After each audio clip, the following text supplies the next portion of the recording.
Hello friends, मेरा नाम है अनिर्बन पाल और मैं CGL 2022 से एज एन इंस्पेक्टर एग्जामिनर काम कर रहा हूँ कोलकाता कस्टम्स में। मुझे लगभग 1 साल हो गया है इस डिपार्टमेंट को ज्वाइन किए हुए। तो इस वीडियो के माध्यम से मैं इंस्पेक्टर एग्जामिनर का जो वर्क प्रोफाइल है, जो वर्क कल्चर है, उसके बारे में थोड़ा सा बातचीत करना चाहता हूँ आप लोगों से। देखिए, आप लोगों को पता ही है, एग्जामिनर जो लगते हैं वो CGL एग्ज़ाम से लगते हैं। ये एक लेवल 7 का पोस्ट है और ये ग्रुप बी नॉन गैजेटेड एक पोस्ट है। इस पोस्ट के बारे में ना तो यूट्यूब में ना तो गूगल में उतना ज़्यादा जानकारी है। जैसे कि बाकी जो पोस्ट है, जैसे GST इंस्पेक्टर हो गया, प्रिवेंटिव ऑफिसर हो गया, इनकम टैक्स इंस्पेक्टर हो गया, जो लेवल 7 का पोस्ट है उसके बारे में तो बहुत कुछ अवेलेबल है डाटा, लेकिन इस पोस्ट के बारे में उतना कुछ अवेलेबल नहीं है। तो इस वीडियो में मैं इस पोस्ट का जो प्रोज है, कौन से, कहाँ पे पोस्टिंग होता है, ये सब बात करना चाहता हूँ। तो देखिए, इस पोस्ट में आप 2 जगह पोस्टिंग आपका हो सकता है। एक तो आपका फील्ड पोस्टिंग हो सकता है, एक तो आपका ऑफिस पोस्टिंग हो सकता है। तो मैं कुछ दिन ऑफिस में भी पोस्टेड था और फील्ड में भी पोस्टेड था। दोनों पोस्टिंग का मैं अलग अलग से आपको बताऊंगा कि किस पोस्टिंग में क्या करना पड़ता है। पहले आते हैं ऑफिस पोस्टिंग में। जो हमारा ऑफिस पोस्टिंग होता है उसमें बहुत सारे डिपार्टमेंट में सेक्शंस होता है, तो उस सेक्शंस में आपको डाल दिया जाता है। तो जब आप ऑफिस में पोस्टेड होंगे तो आपको ज़्यादातर समय में आपको फाइल वर्क से डील करना पड़ेगा कि इस फाइल में क्या लिखा हुआ है उसको पढ़ना पड़ेगा, उसके रिगार्डिंग आपको नोट पुटअप करना पड़ेगा, ये सब काम करना पड़ेगा। और कुछ कुछ सेक्शंस ऑफिस पोस्टिंग में ही ऐसा है जिसका मैं नाम नहीं ले रहा हूँ। जब आप इस डिपार्टमेंट में आएंगे तो आप लोग जान पाएंगे। तो उस सेक्शन में आप जब जाएंगे तब आप ऑफिस पोस्टिंग होते हुए भी बस फाइल वर्क नहीं और डिफरेंट टाइप्स ऑफ आपको वर्क करना पड़ेगा। जैसे अगर मैं एग्जांपल के लिए एक सेक्शन का बात करूं, जैसे लीगल सेक्शन। आप जब लीगल सेक्शन में पोस्टेड होंगे तो आपको फाइल वर्क तो करना ही पड़ेगा और उसके साथ साथ डिपार्टमेंट का जो केसेस होता है उसके लिए आपको हाई कोर्ट या सेस्टेट जहाँ भी जाना होगा तो आपको रिप्रेजेंट करना पड़ेगा। और भी कुछ सेक्शंस है जिस पे आपको इंटेलिजेंस गैदर करना पड़ेगा। लेकिन आप मोटा मोटी मान लीजिए कि आपका अगर ऑफिस पोस्टिंग होगा तो आपको ज़्यादातर फाइल वर्क ही करना पड़ेगा। ऑफिस पोस्टिंग में जनरली जो होता है मंडे टू फ्राइडे आपका ऑफिस रहता है 9:30 से 6 बजे तक, और सैटरडे संडे जनरली ऑफ रहता है। लेकिन ऐसा नहीं है कि हर सैटरडे संडे आपको ऑफ ही मिलेगा। कभी कभी ऐसा हो सकता है कि ऑफिस के काम के प्रेशर की वजह से आपको ऑफिस जाना पड़े, लेकिन ये एक्सेप्शनल केस में होता है। और जो गैजेटेड हॉलीडे होता है वो आपको मिलेगा, और जो रिस्ट्रिक्टेड हॉलीडे होता है उसमें से 2 रिस्ट्रिक्टेड हॉलीडे आप ले पाएंगे। आपका CLEL जैसे भी होता है वो आप सब एंजॉय कर पाएंगे। लेकिन बात वही आता है कि अगर आपका ऑफिस में कुछ वर्क पेंडिंग है या डिपार्टमेंट का बहुत ज़्यादा अर्जेंसी है तो आपको ऑफिस में जाना पड़ेगा, क्योंकि हमारा डिपार्टमेंट जो डील करता है वो इंपोर्ट एक्सपोर्ट से डील करता है और ये डायरेक्टली गवर्नमेंट का रेवेन्यू से लिंक्ड है। तो अगर आप मान लीजिए कि आपको आज ऑफिस जाने का इच्छा नहीं है और आपके ना जाने से गवर्नमेंट को बहुत बड़ा रेवेन्यू का लॉस होगा, ये आप कभी नहीं कर पाएंगे। तो जैसा काम का प्रेशर रहेगा वैसे आपको जाना पड़ेगा। और एक बात कि बहुत लोग सोचते हैं कि हाँ, घर में आके भी काम करना पड़ता है क्या, ये सब। देखिए, जितना भी दिन आप ऑफिस जाएंगे ना, आप अगर एफिशिएंटली काम करेंगे तो ऑफिस का काम 99% डे में ऑफिस में ही हो जाएगा। कभी कभी कुछ एक्सेप्शनल सर्कमस्टेंसेस में ऐसा भी होगा कि आपको घर में आके भी थोड़ा सा काम करना पड़ेगा, लेकिन वर्क प्रेशर इतना भी ज़्यादा नहीं है कि आप को मान लीजिए कि हर दिन आपको घर में काम करना पड़ रहा है, ऐसा कभी नहीं होगा। अब आ जाते हैं फील्ड पोस्टिंग में। तो फील्ड पोस्टिंग में आप लोगों का पोस्टिंग हो सकता है, अगर मैं पोर्ट कमिश्नरेट की बात करूं तो आपका पोस्टिंग हो सकता है CFS में या तो आपका पोर्ट में। और एयरपोर्ट कमिश्नरेट में अगर आप है तो आपका फील्ड पोस्टिंग जो होगा वो एयरपोर्ट में होगा। तो मैं पोर्ट कमिश्नरेट का बताता हूँ कि अगर आप पोर्ट में या सीएफएस में पोस्टेड है तो आपको क्या काम करना पड़ेगा।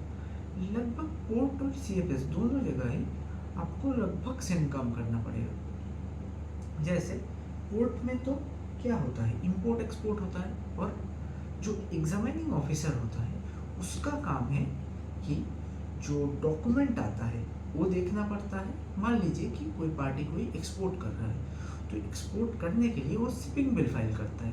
उस शिपिंग बिल में जो डिक्लेरेशन देता है उसी डिक्लेरेशन के अकॉर्डिंग हम लोगों को देखना पड़ता है कि जो गुड्स जा रहा है वो सेम जा रहा है कि दूसरा की कोई चीज़ तो एक्सपोर्ट नहीं कर रहा है। या ये भी देखना पड़ता है कि शिपिंग बिल में मान लीजिए कि 100 पैकेट डिक्लेयर किया है, वो उस पैकेट के अंदर जो चीज़ डिक्लेयर किया है वही जा रहा है कि नहीं।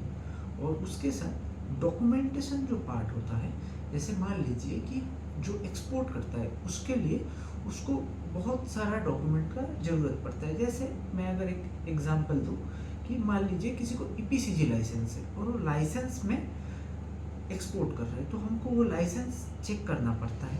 ऐसे छोटा छोटा और भी बहुत सारे डॉक्यूमेंट्स होता है जो हमको चेक करना पड़ता है।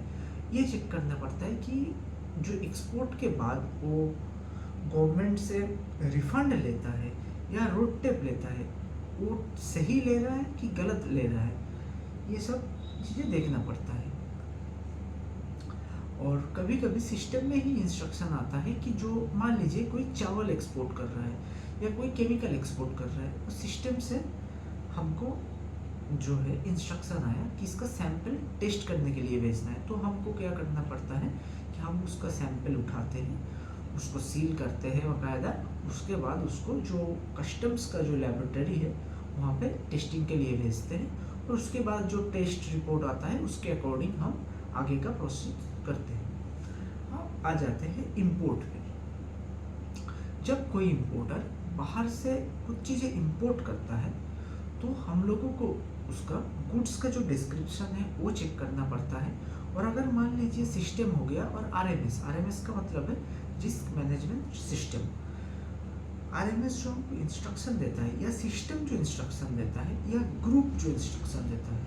अब ग्रुप के बारे में हम इसी वीडियो में बात करने जाएंगे तो बहुत लंबा हो जाएगा, तो ग्रुप को हम छोड़ रहे हैं। नेक्स्ट कभी भी मैं अगर वीडियो बनाऊंगा इस टॉपिक में तो मैं ग्रुप को कवर करूंगा। कस्टम का जो फॉर्मेशन होता है वो कैसे होता है, कि मतलब जो टायर होता है वो कैसे हम मतलब फॉर्म करते हैं, जो ऑफिसर्स होता है वो कौन क्या रोल निभाता है, ये सब मैं एक बात का वीडियो में कवर करूँगा। इस वीडियो में जनरल कवर कर रहा हूँ। तो इंपोर्ट के केस में क्या होता है, जो इंपोर्ट डॉक्यूमेंट होता है, जो बिल ऑफ एंट्री फाइल करता है इंपोर्टर या सीएचए, जो भी हमारे पास आता है बिल ऑफ एंट्री लेके, उसका बिल ऑफ एंट्री में हमको देखना पड़ता है कि वो क्या गुड्स डिक्लेयर किया है। जो गुड्स डिक्लेयर किया है वो जिस सीटीएच में डिक्लेयर किया हुआ है, इस सीटीएच वगैरह में सब कुछ बात की एक वीडियो में कवर करूँगा ताकि आप लोगों को समझने में आसानी हो। तो अब मोटा मोटी समझ लीजिए कि जो गुड्स होता है ना, जैसे मान लीजिए हमारे इंडिया में किसी गुड्स को कुछ नाम से जाना जाता है, तो वर्ल्ड के दूसरे जगह भी तो सेम नाम से ही जाना जाएगा, ऐसा तो मतलब हो भी सकता है, ये ना भी हो सकता है। तो हर गुड्स के लिए एक कोड डिज़ाइन किया हुआ है, उस कोड को हम सीटीएच बोलते हैं। तो उसका सीटीएच देखना पड़ता है, जो प्राइस डिक्लेयर किया हुआ है वो देखना पड़ता है। और इंपोर्ट में तो ज़्यादा इसका ध्यान देना पड़ता है कि बाहर से कोई फर्जी चीज़ें तो नहीं आ रहा है। जैसे मान लीजिए कोई डुप्लीकेट पुमा का कुछ लेके चला आया है, जो आईपीआर वायलेशन तो नहीं हो रहा है। और ईपीआर जो होता है, ईपीआर भी हमको चेक करना पड़ता है। और बहुत सारे ऐसे चीज़ें चेक करना पड़ता है डॉक्यूमेंटेशन पार्ट में। और गुड्स पार्ट में हमको देखना पड़ता है कि जो वो जितना वेट का बोला है वही वेट का गुड्स लेके आ रहा है कि नहीं, ज़्यादा तो नहीं ले रहा या कम तो नहीं ले आ रहा है।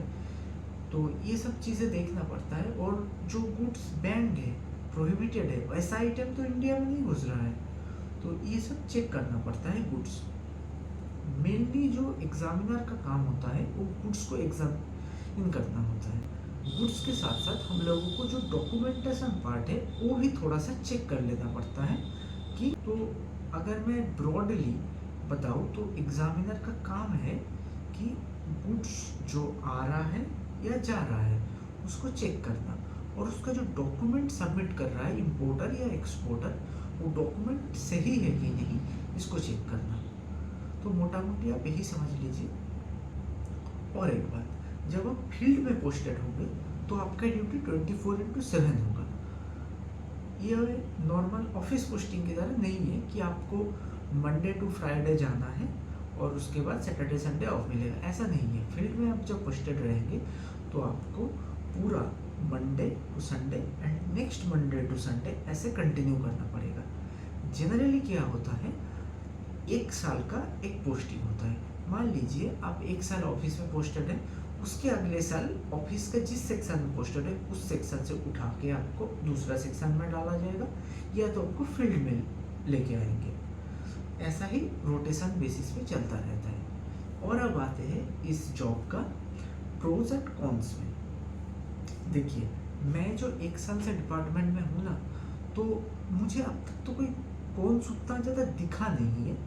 लेकिन फिर भी मान लीजिए कि किसी को फील्ड पोस्टिंग में जो 7 दिन ड्यूटी रहता है उससे थोड़ा सा दिक्कत हो सकता है कि जब आप फील्ड पोस्टिंग में रहेंगे तो आप उतना अपना घर नहीं जा पाएंगे।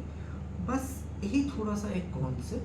बाकी आपका वर्क लाइफ बैलेंस जो है प्रॉपरली मेंटेन होगा, आपको ऑफिस में प्रॉपर रिस्पेक्ट मिलेगा। और ये ग्रुप भी नॉन गैजेटेड पोस्ट है, लेवल 7 का पोस्ट है। जो सैलरी आएगा वो हैंडसम एक सैलरी आएगा आपको। आपका खर्चा, घर चलाने का खर्चा अच्छे से आपको निकल जाएगा सैलरी से। और बाकी इतना ही है इस वीडियो में। अगर ये वीडियो आपको अच्छा लगा है तो वीडियो को एक लाइक करना और चैनल को सब्सक्राइब करके जाना। Thank you.